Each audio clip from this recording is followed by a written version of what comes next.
Fala, gênio! Meu nome é Thiago Cunha e seja bem-vindo ao canal Biologia Sem Neura. Na aula da semana passada nós falamos de aminoácidos. E é impossível falar de aminoácidos sem falar de uma doença chamada de fenilcetonúria. Você já ouviu falar dela? Não? Então vamos aprender sobre ela nessa aula. Então vamos lá. A fenilcetonúria é uma doença genética autossômica recessiva. No nosso cromossomo 12 existe um gene que é responsável pela produção de uma enzima chamada de fenilalanina hidroxilase. Essa enzima, ela converte a fenilalanina em tirosina. Uma mutação nesse gene no nosso cromossomo 12 interfere, atrapalha ou então não sintetiza essa enzima, fazendo com que o indivíduo tenha um acúmulo do aminoácido fenilalanina no organismo. Olha, essa doença é uma doença rara, que acomete 1 a cada 10 mil indivíduos. Vamos entender então o mecanismo dessa doença. Mas para que você entenda, nós vamos ter que falar primeiro de um indivíduo que não é fenilcetonúrico e depois um indivíduo que é fenilcetonúrico. Um indivíduo sadio, quando ele ingere a fenilalanina, ele consegue produzir, através de um gene lá do cromossomo 12, uma enzima chamada de fenilalanina hidroxilase, também conhecida pela sigla PAH. Essa enzima ela vai converter a fenilalanina em tirosina. Daí essa tirosina ela será utilizada para a síntese de hormônios tireoidianos, neurotransmissores, produção de melanina. Entendido isso aqui? Vamos ver agora um indivíduo que possui fenilcetonúria. O indivíduo com fenilcetonúria tem um problema genético, tem uma mutação lá naquele cromossomo 12 e com isso ele não consegue sintetizar a fenilalanina hidroxilase. Com isso, o aminoácido fenilalanina não consegue ser convertido no seu organismo em tirosina. Em função disso, ocorre então um aumento da concentração desse aminoácido, ou seja, da fenilalanina no organismo desse indivíduo. E onde essa fenilalanina pode então acumular? Ela pode acumular no sangue ou no líquor. Esse líquor também é chamado de líquido cefalorraquidiano, que é um líquido que nós vamos encontrar ali debaixo da meninge, que é uma membrana que recobre o cérebro. O problema desse acúmulo da fenilalanina, tanto no líquor quanto no sangue, é a sua metabolização. Como assim? A fenilalanina, ela é metabolizada e como resultado do seu metabolismo são formados amiloides tóxicos, sendo o principal deles o ácido fenilcetônico.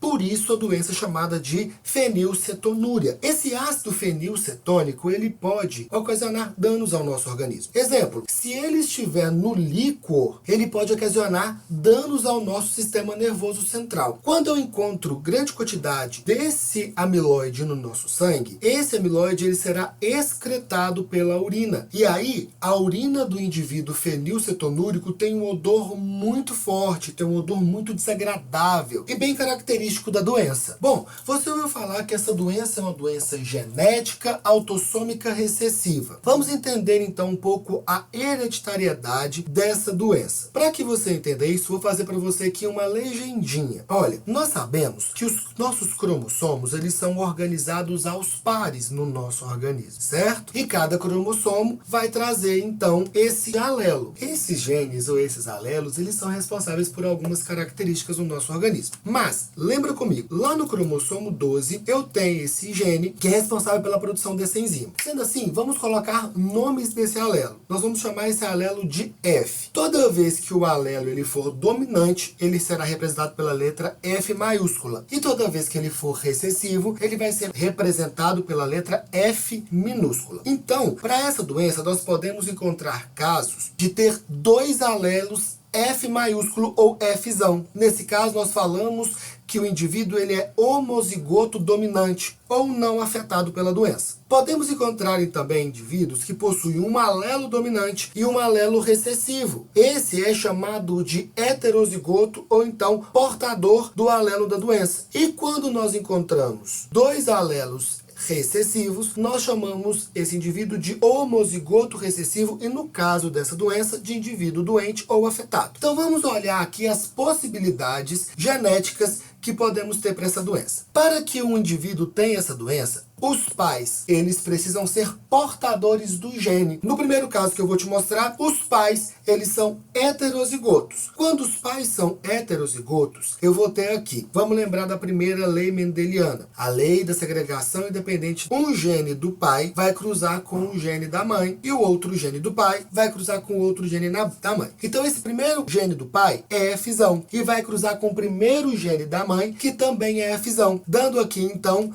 um filho Fzão, ou seja, homozigoto dominante, ele não é afetado. Daí, vamos ver o outro caso. O primeiro gene do pai pode cruzar com o segundo gene da mãe, dando aqui então um indivíduo Fzinho. Nesse caso, o indivíduo é heterozigoto ou portador. Podemos ter um outro caso, o segundo gene do pai cruzar com o primeiro gene da mãe, dando também um indivíduo Fzinho, heterozigoto, portador do gene. E o segundo gene do pai cruzar com o segundo gene da mãe, me dando aí um indivíduo Fzinho, ou seja, afetado ou doente. Esse indivíduo, ele é homozigoto recessivo. Daí, quando eu analiso a probabilidade de um indivíduo nascer com essa doença vindo de pais heterozigotos, eu vou ter a seguinte probabilidade: 1/4 de homozigoto dominante, ou apenas 25%, então esse aí ele não é afetado. Eu teria aqui 2/4 ou 50% de heterozigoto e apenas portador do gene, e eu terei aqui 1/4 de homozigoto recessivo,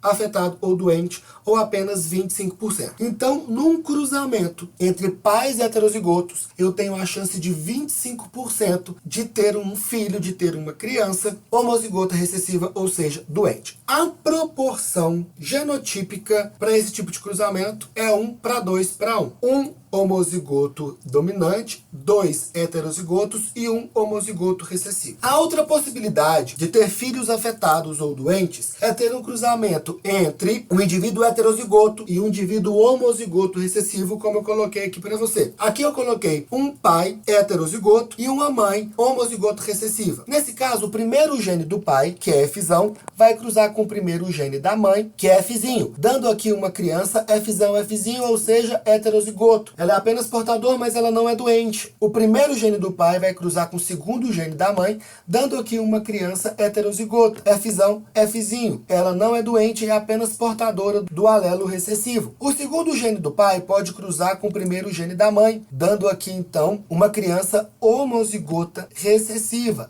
Fzinho, dando aqui então uma criança afetada ou doente. O segundo gene do pai pode cruzar com o segundo gene da mãe e me dá também uma criança Fzinho, homozigota recessiva, ou seja, afetada ou doente. Quando eu analiso a probabilidade de nascer crianças doentes nesse caso, é 50% de heterozigoto ou portador e 50% de homozigoto recessivo ou afetado. Entendido isso, galera? Vamos falar então do diagnóstico da doença. O diagnóstico da fenilcetonúria ocorre através da triagem neonatal, aquele que nós chamamos popularmente de teste do pezinho. No teste do pezinho podemos analisar várias doenças. Desde 1992, o exame para fenilcetonúria se tornou obrigatório nessa triagem neonatal. Grande parte das pessoas acometidas por essa doença são descobertas nesse tipo de exame. Algumas pessoas possuem o diagnóstico tardio. E como que faz para diagnosticar uma pessoa um pouco mais velha com fenilcetonúria? Através do exame de sangue, em que eu vou quantificar a fenilalanina na corrente sanguínea do indivíduo, ou através do exame de urina. E no exame de urina nós vamos encontrar o metabólito deste aminoácido, que são amiloides tóxicos, como o ácido fenilcetônico, como nós falamos nessa aula. Esse ácido fenilcetônico, vamos lembrar, ele causa um cheiro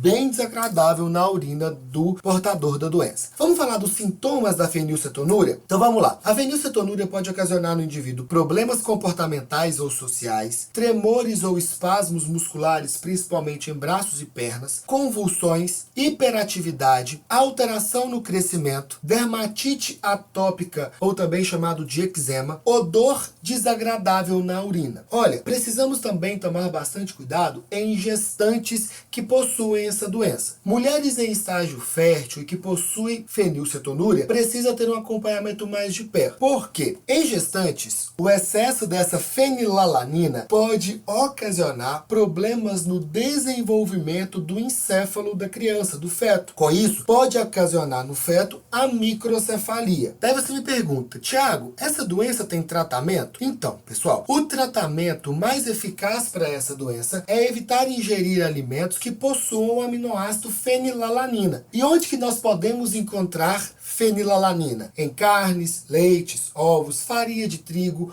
oleaginosas, leguminosas, alimentos industrializados e adoçantes com aspartame. É importante também, se você tem essa doença ou conheça uma pessoa que tem essa doença, ficar bem ligado quando você comprar algum alimento no supermercado. Nos rótulos dos alimentos que possuem esse aminoácido, é obrigatório vir que contém ele, pelo fato de existirem pessoas que possuem a doença e não podem ingerir a fenilalanina. Bom, espero que tenha ficado claro para vocês o que é fenilcetonúria. Fiquei muito feliz de você ter participado da aula até aqui. Se você gostou dessa aula, deixa aqui o seu joinha e deixa aqui também o seu comentário. Aproveita o comentário para você colocar dicas ou até mesmo tirar dúvidas comigo. Pode deixar a sua dúvida aqui que eu vou responder para você lá. Como eu sempre falo, não esqueça de chamar o seu amigo, compartilhe esse vídeo. Vamos aumentar essa nação biológica. Até a próxima aula, se Deus quiser. Fique com Deus! Tchau!